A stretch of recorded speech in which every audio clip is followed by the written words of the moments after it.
What's the meaning of bank draft?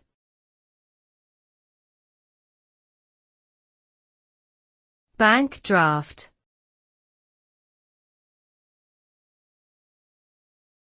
Bank draft.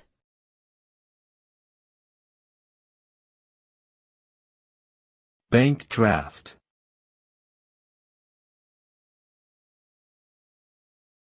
Bank draft.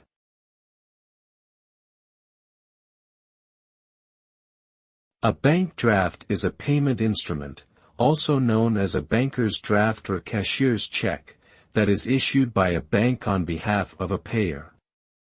It is a guaranteed form of payment as the bank ensures that the funds are available in the payer's account before issuing the draft. Bank drafts are commonly used in situations where the payer needs to make a large payment, such as for a house purchase or international transactions.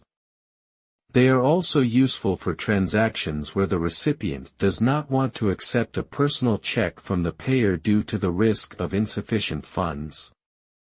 Bank drafts typically incur a fee, and they can be purchased at a bank branch or online.